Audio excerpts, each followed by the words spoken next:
The archive of lost voices sat in the deepest level of the Palace of Eternal Memory, 300 floors below the throne room where I'd been crowned just 6 months earlier. Most people in the Sharvani Empire didn't know it existed. Most queens never visited it, but I wasn't most queens. I was Lyrianes the seventh, youngest monarch in our empire's 12,000-year history, and I had questions that no one seemed willing to answer.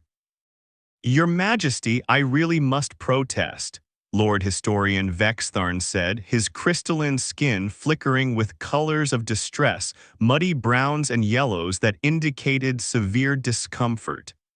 The archive is sealed for good reason. The records there are incomplete, unreliable, not suitable for royal review.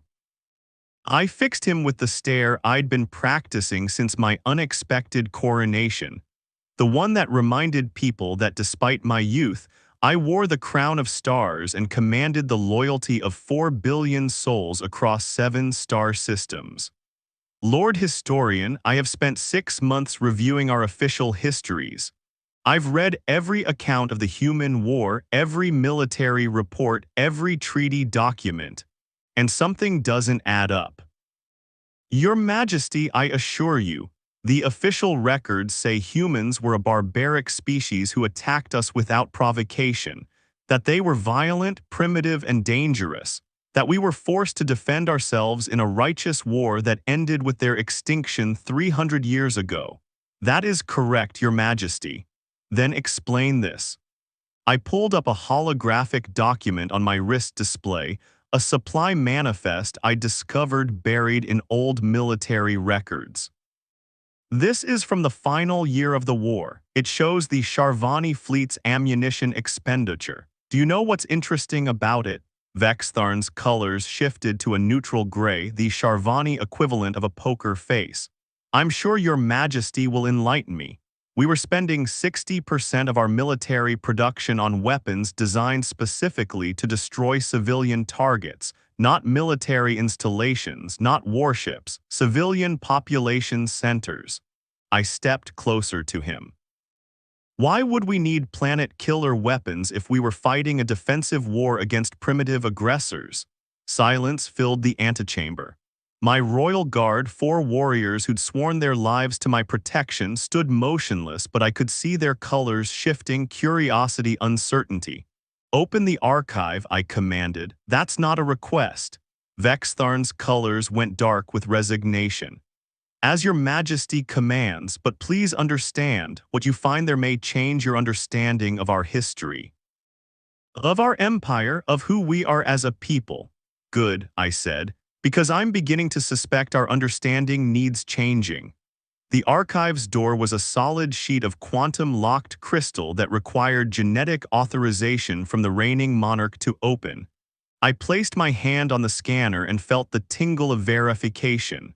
The door dissolved. Inside was a chamber larger than I'd expected, filled with rows of crystalline data cores that stretched into darkness. The air was cold, stale, as if nothing living had breathed here in centuries. Lights, I ordered, and bioluminescent panels flickered to life. Vextharn moved to a terminal. What specifically does Your Majesty wish to review? Everything about the humans, their culture, their history, their side of the war. I want the unfiltered records. Your Majesty, now Lord Historian. He worked in silence for several minutes, his colors cycling through shades I couldn't quite interpret. Finally, a holographic display materialized in the center of the room. These are the sealed records from the human war, he said quietly. Military reports that were deemed too sensitive for public access, diplomatic communications that were suppressed, and, he hesitated, personal accounts from Sharvani soldiers who served in the war, accounts that contradicted the official narrative. Show me, I said. What I saw over the next 3 hours shattered everything I'd been taught. The first document was a transmission from a Sharvani exploration vessel dated 400 years ago, a century before the war. It described first contact with humans on a planet they called Earth. Initial contact positive, the report read. Humans demonstrate remarkable curiosity and adaptability. Despite primitive technology, they show advanced mathematical and philosophical understanding. Recommend proceeding with standard first contact protocols.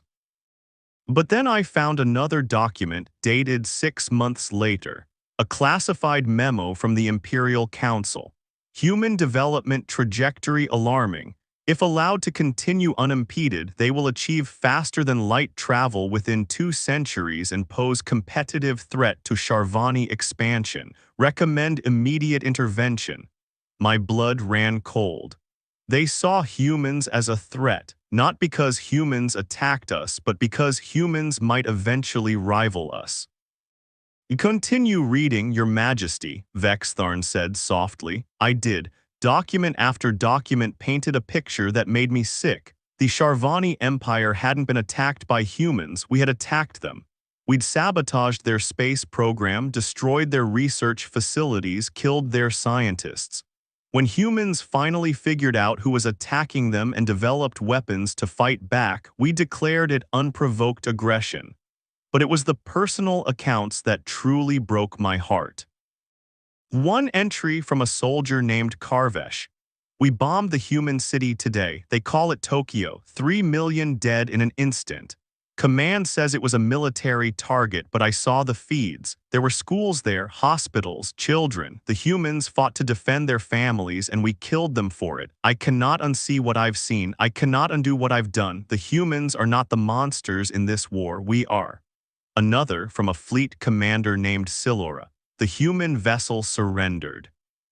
They broadcast their capitulation on all frequencies, but Admiral Thexver ordered us to destroy them anyway. No survivors, he said. Let their species remember that resistance is futile. But there won't be survivors to remember anything. That's the point. We're not trying to defeat the humans, we're trying to erase them. I found myself sitting on the cold floor, tears streaming down my face, my skin cycling through colors of grief and horror, deep indigos and blacks that I'd never displayed before.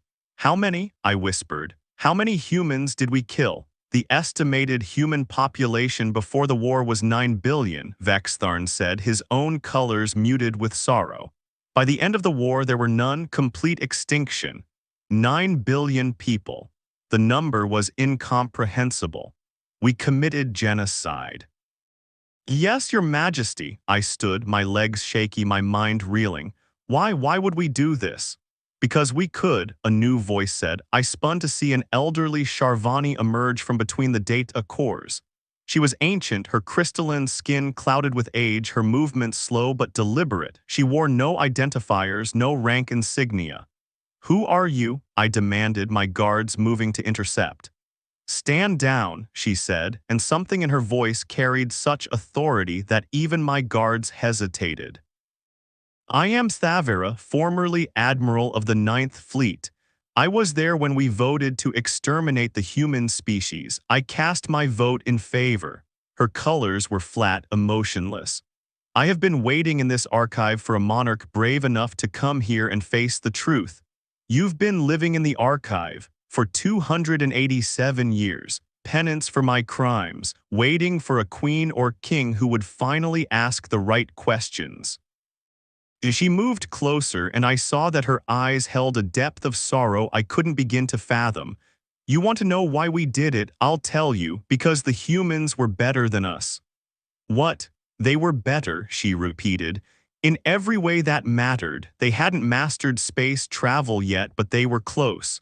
Their art, their music, their literature, it was revolutionary. Their capacity for compassion, their ability to unite despite their differences, their refusal to surrender even when facing extinction, they were everything we pretended to be and weren't. She pulled up another holographic display. Let me show you what history tried to erase. The image that materialized took my breath away. It showed a human, a male, based on my limited understanding of their biology. He wore armor that was primitive by Sharvani standards but clearly effective, covered in battle damage. In his arms, he carried a Sharvani child. That is Captain James Chen, Thavera said, human military officer. This image was taken during the Battle of Titan, one of the final engagements of the war. His unit was pinned down by Sharvani forces. During the fighting, a civilian transport was hit, one of our transports, carrying Sharvani refugees fleeing a colony we'd already destroyed. She zoomed in on the image. Captain Chen had every reason to let our people die. We were exterminating his species, but instead he ordered his forces to cease fire and help evacuate the survivors. He personally carried 17 Sharvani children to safety, including this one. He died doing it, killed by our soldiers who didn't understand why a human would save enemy civilians. My throat tightened. You killed him for saving children. We did. And then we erased all record of it because it contradicted the narrative that humans were monsters. She brought up more images, hundreds of them. These are all incidents that were suppressed. Humans sharing their food with Sharvani prisoners of war. Humans attempting diplomatic outreach even as we slaughtered their cities. Humans singing to comfort dying Sharvani soldiers on the battlefield. Stop, I whispered, but she continued. This is Private Sarah Mitchell. She was a medic. She treated wounded from both sides equally, even though Sharvani soldiers had killed her entire family. This is Lieutenant Jamal Thompson. He sacrificed his ship to evacuate a Sharvani colony before we could destroy it, saving 8,000 of our people. This is— Stop, I shouted, my colors blazing red with anguish. Why are you showing me this? Because you need to understand what we destroyed, Thavera said, her voice gentle now. The humans weren't just a species, they were a light in the darkness of the universe.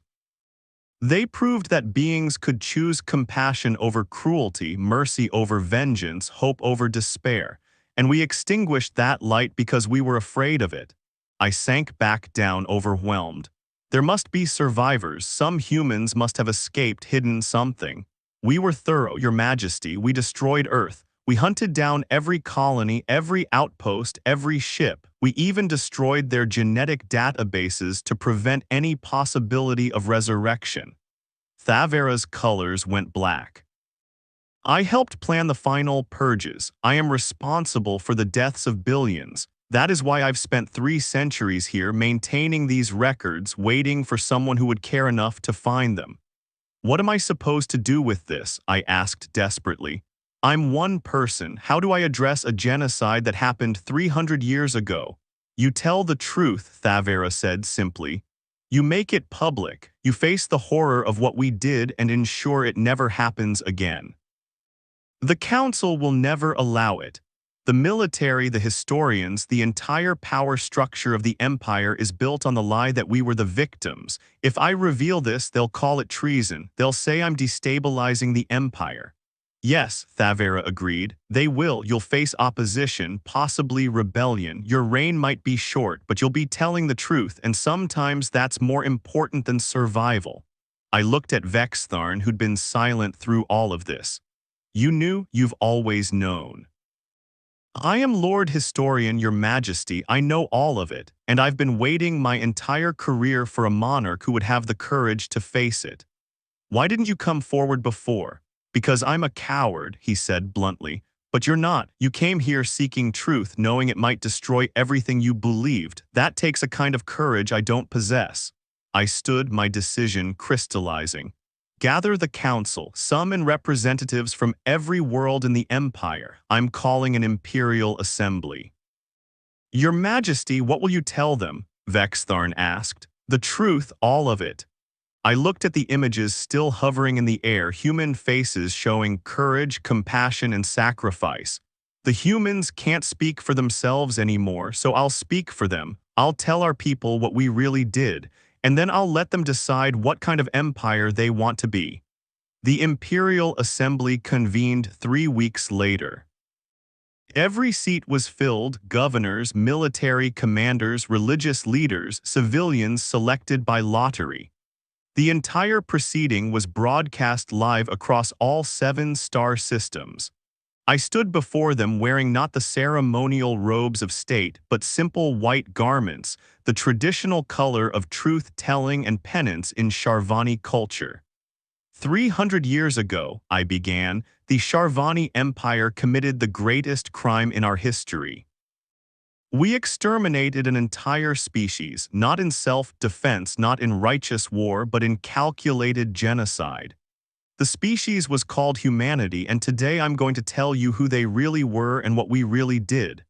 The chamber erupted. Protests, denials, outrage. I waited for silence, then continued. For 3 hours, I laid it all out. The real first contact, the sabotage, the manufactured war, the deliberate targeting of civilians, the accounts of human compassion that we'd suppressed.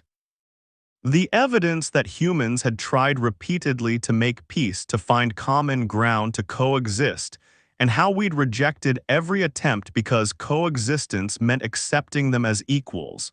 I showed them Captain Chen carrying Sharvani children to safety, Sarah Mitchell treating wounded enemies, Jamal Thompson sacrificing himself to save our people, hundreds of stories of human nobility that we'd erased from history. These were not monsters, I said, my voice breaking. These were people. They had families, dreams, art, music, love. They had everything we have, and they faced their extinction with more grace and compassion than we showed in inflicting it. We are the monsters in this story, not them, us. The chamber was silent now, the weight of truth settling over everyone. I cannot undo what was done, I continued. The humans are gone, erased from the universe by our hands, but I can ensure we remember them truthfully.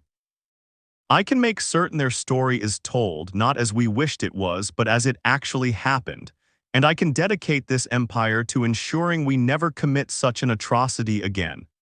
I pulled up one final image, a photograph recovered from Earth's ruins. It showed a human family, 2 parents, 3 children, smiling at the camera with a joy that transcended species. This is the Rodriguez family. They lived in a place called Mexico City. They died when we glassed their planet. They never hurt anyone. They never even knew we existed until we started killing them. My voice hardened. Every single person in this image is dead because we decided they didn't deserve to exist, and there were 9 billion more just like them. I looked out at the assembly. The question before us now is this: what kind of people do we want to be? Do we continue to live the lie, pretending we're the victims, the heroes of our own story? Or do we face the truth, carry the weight of our guilt, and use it to become better? The debate that followed raged for days. Many called for my abdication, claiming I was dishonoring the empire. Others demanded the records be sealed again, the truth buried once more, but something had shifted. Once exposed to the light, truth is hard to put back in the darkness. A movement began, started by ordinary citizens who'd watched the broadcast. They called themselves the Rememberers. They demanded reforms, transparency, a new relationship with other species based on respect rather than domination. It wasn't unanimous. It wasn't even a majority at first, but it was enough. 6 months after the assembly, I stood in the Palace of Eternal Memory at the dedication of a new wing, the Human Memorial. It housed all the records from the archive, made public and permanent. Every image, every account, every story of the people we'd destroyed. At the center stood a statue I'd commissioned, Captain James Chen carrying a Sharvani child cast in crystal that would last 1,000,000 years. The inscription beneath read, "In memory of humanity, a species that faced extinction with courage, compassion, and grace. May we prove worthy of their example. May we never forget what we destroyed. May we ensure no species ever suffers such a fate again." Thavera stood beside me, freed from her self-imposed exile in the archive. She'd agreed to serve as the memorial's curator, dedicating her remaining years to ensuring the truth would never be lost again. "Do you think they would forgive us?" I asked her quietly. "The humans, if they could." "I don't know," she said honestly. "I like to believe some of them would. They seem to possess an extraordinary capacity for forgiveness." She paused, but forgiveness isn't the point. We don't do this to be forgiven. We do this because it's right, because they deserve to be remembered truly. Because we need to carry the weight of what we did. I looked at the statue, Chen's determined expression, the trust in the child's face, the moment of compassion in the midst of horror.